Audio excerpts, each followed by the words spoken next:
Then Jesus told them a parable about their need to pray. Always. And not to lose heart. He said, in a certain city there was a judge who neither feared God nor had respect for people. In that city there was a widow who kept coming to him and saying, grant me justice against my opponent. For a while he refused. But later he said to himself, though I have no fear of God and no respect for anyone, yet because this widow keeps bothering me, I will grant her justice, so that she may not wear me out by continually coming. And the Lord said, listen to what the unjust judge says. And will not God grant justice to his chosen ones who cry to him day and night? Will he delay long in helping them? I tell you, he will quickly grant justice to them. And yet, when the Son of Man comes, will he find faith on earth? The Gospel of Luke.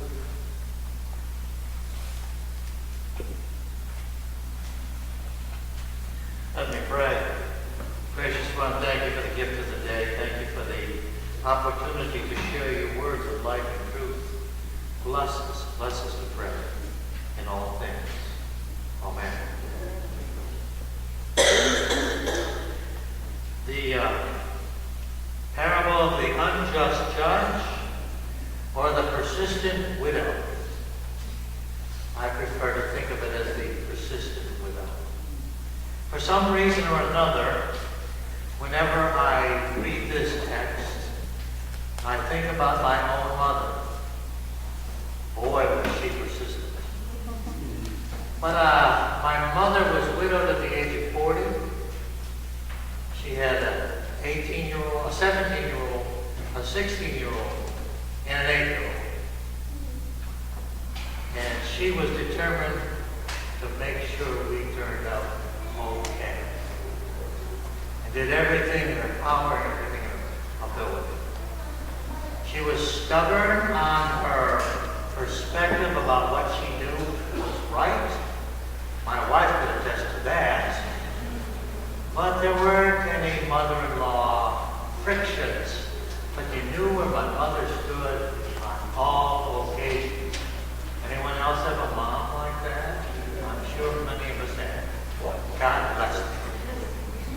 But, she didn't need to go to the judge about me or anything like that.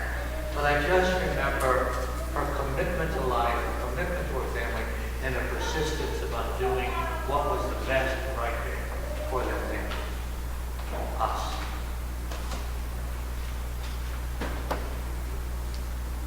Jesus told a parable about praying consistently and being persistent about it. And in this parable, he proved the point that it works. Prayer, determination, perspective. He found in the story that there were judges there, and you were right, the judges had a lot more authority than we want to grant them. But even in our modern time, judges are kind of awkward about how they do things. And the awkwardness really ends up being reflected and deflected upon us. In my first church in Pennsylvania, there was a wonderful family who was the heart of the church. They both sang in the choir. He was an elder, she was a deacon, and did all kinds of work in the church. And they had a son who was about 19, and he got stupid one year. And he was caught and convicted of robbing homes, little shops. And he was taken into custody, and he was set up to, there would be a trial. And in this trial, there were two aspects to it. There was a pre-trial sentencing hearing, and then there was a sentencing hearing. And there was a concern that if he went to the state prison, he would be put in with an element that was contrary to how we wanted it to turn out. We need to do something about the prison system, don't we? But if he was convicted of 1 day less, sentenced to 1 day less than a year, he could stay in the county jail, and his parents would see him regularly, and I could see him regularly. And we weren't saying to let him off the hook, but we wanted the sentencing to be reasonable. Well, he had an attorney who, I don't know, looked like, thought he was like one of those TV attorneys, spinning tales, making a difference, and he was just awful. So he made his case badly one day, and the judge says to him, well, you know, when it comes time for a case, I have to figure that every crime has got its own punishment, and I have to be fair and reasonable, and this gets this, and this gets this, and this gets this. And so we have a uniformity.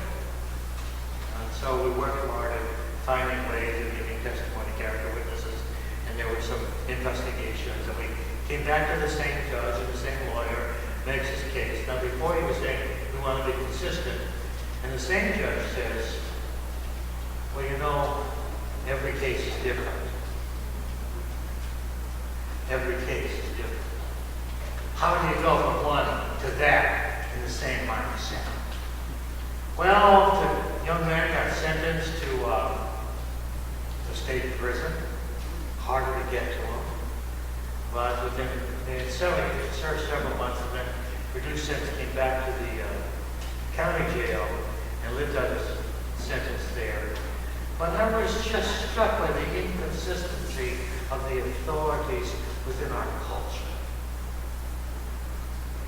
And that's not a whole lot different than what we experience day in and day out.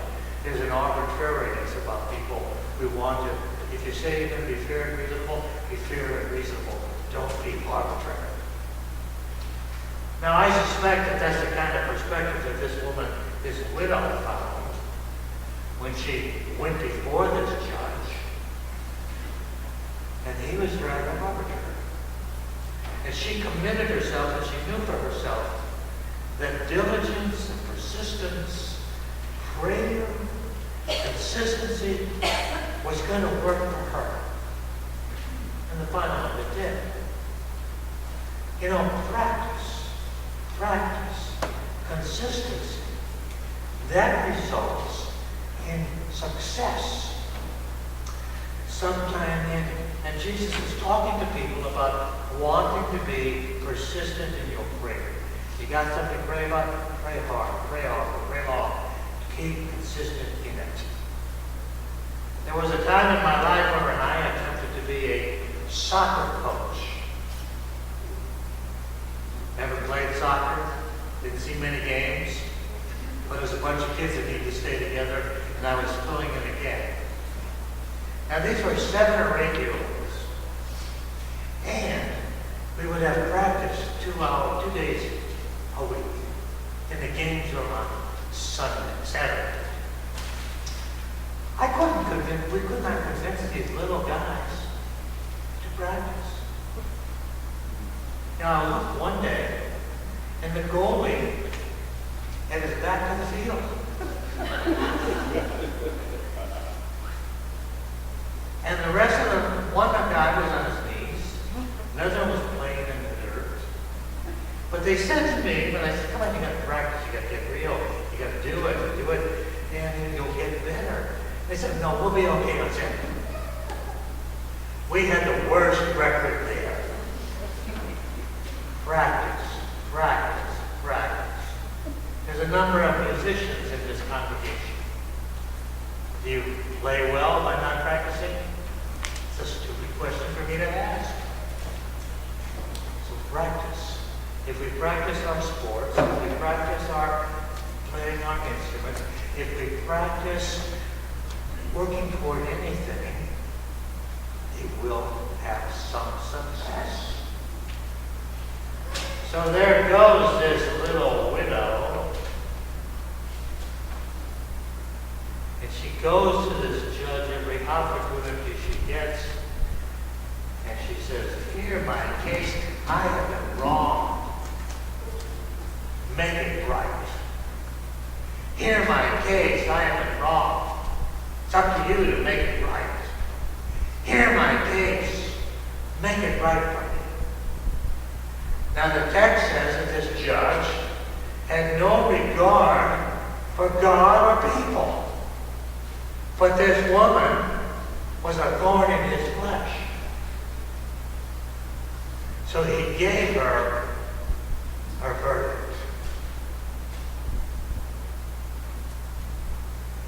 He gave her what she wanted, which is really what she needed to have happen. Because in that time, I don't know what her circumstance was, it doesn't say. Because in that era of time, widows got treated badly. If there was a male in the family, they inherited this. The women were not regarded as prominent people in the culture. And it's out of that period of time where we have words like women, keep your mouth shut, if that's covered, you'll be okay. That's not who we are. We are a people.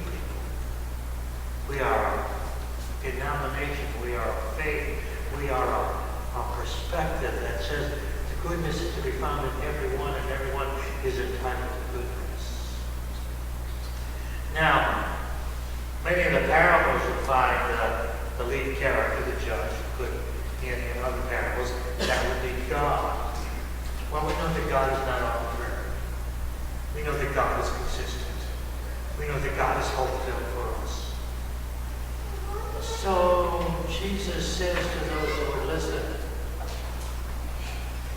if this fool, was my words, if this fool can give this widow what she wants, and he has no respect or regard for her or anyone else or any of you, how much more do you think our heavenly parent God will regard you, or will share with you, or will give to you the bounties of blessings? This is an opportunity for people to make a decision about who God is and who we are. You know, a theologian once said that every time the gospel is preached, there ought to be an opportunity for a decision to be made about God and you. And when Luke, the writer, says,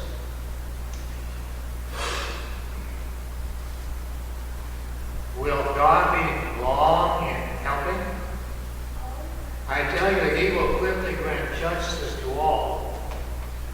And yet when the Son of Man comes, will he find faith on earth?